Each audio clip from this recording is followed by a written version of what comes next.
Presidente, eu quero deixar firmado o meu entendimento a respeito deste momento que vive o Polo Industrial de Manaus e o projeto da Zona Franca de Manaus.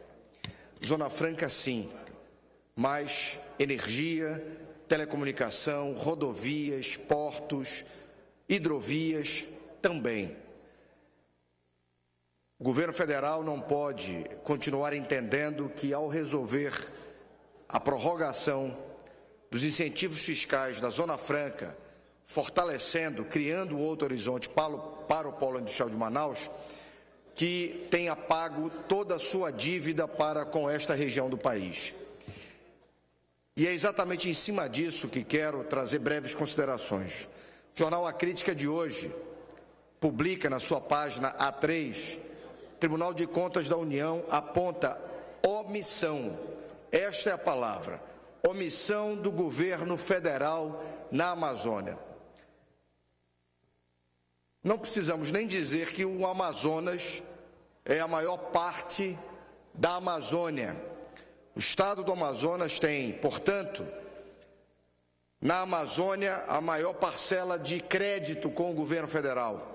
Ou o governo federal tem a sua maior parcela de débito com a Amazônia, exatamente com o estado do Amazonas. Porquanto, aqui ainda temos instalada uma crise de energia elétrica, tanto na capital quanto no interior. Aqui ainda temos instalada uma crise de infraestrutura de telecomunicação. Porquanto aqui nós temos ainda instalado uma crise de infraestrutura de estradas e rodagem, porquanto aqui nós temos instalado ainda uma crise de aeródromos e aeroportos tão fundamentais para a integração e a consolidação socioeconômica dos municípios, principalmente do interior do estado. O relatório do TCU, nas palavras da Lúcia Magalhães, que é secretária de Controle Externo do TCU, diz que os dados foram analisados com metodologia científica, ou seja, o relatório do TCU não é simplesmente um palpite, uma opinião, mas sim uma constatação a partir de dados, de visitas técnicas e analisado de modo científico para que o TCU pudesse, ao torná-lo público, tivesse a máxima segurança, a máxima confiabilidade de que o TCU não somente reproduz uma opinião, mas sim uma constatação, talvez incontestável, da omissão do governo federal para com a Amazônia, notadamente o Amazonas. Foram 11 anos, serão 11 anos ao final deste ano, deputado Washington Regis. Ao final do ano que vem, 12 anos de governo petista. E a omissão e a dívida com o Amazonas e com a Amazônia é muito grande. Eu quero cumprimentar os deputados federais que no dia de ontem participaram deste debate e, por aquilo que o jornal A Crítica reproduz, indagaram, contestaram duramente os representantes do governo federal. E aqui uma passagem que vale destacar, que no Plano Nacional de Logística de Transporte, o PNL, aliás, esse governo federal dos últimos 12 anos é pródigo em criar siglas, PNL, PNBL, são várias siglas, mas de pouco resultado prático.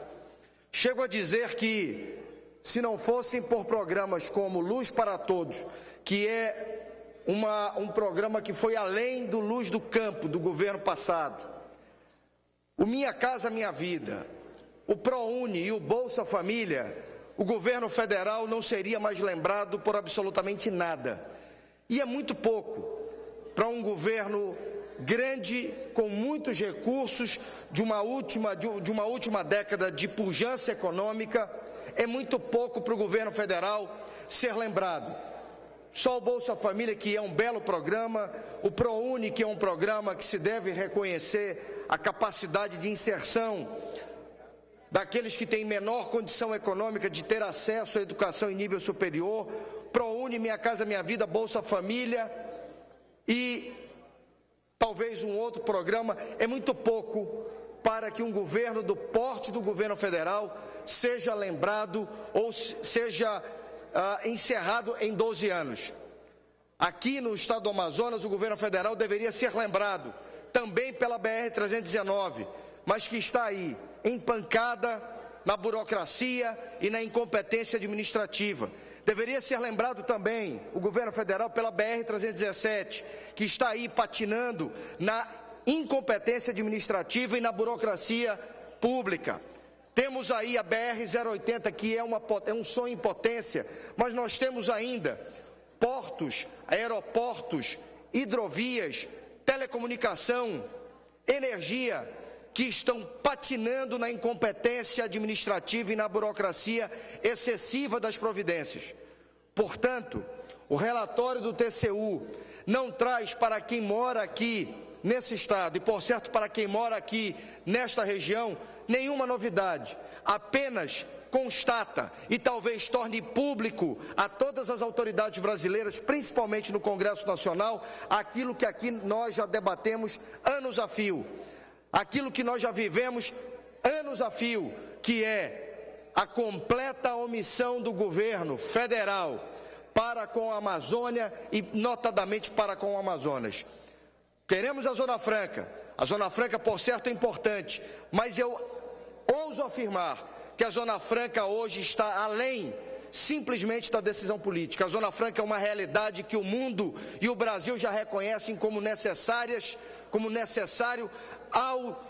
não só ao Amazonas, mas, por certo, à política de desenvolvimento nacional.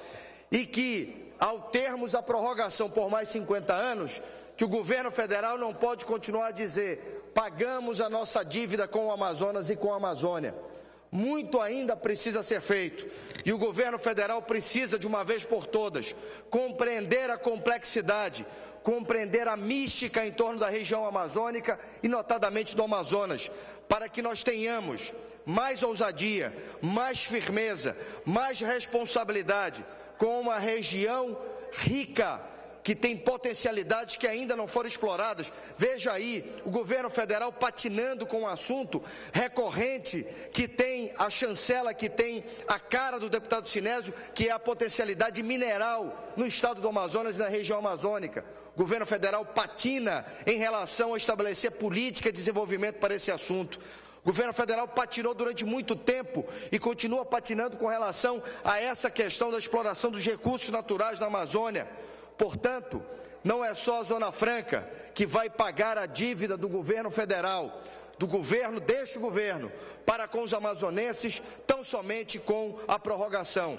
Queremos mais, queremos aquilo que o governo federal entrega a rodo para o sul e para o sudeste: infraestrutura de estradas, rodagens, portos, aeródromos, aeroportos. Isso a região amazônica ainda se ressente.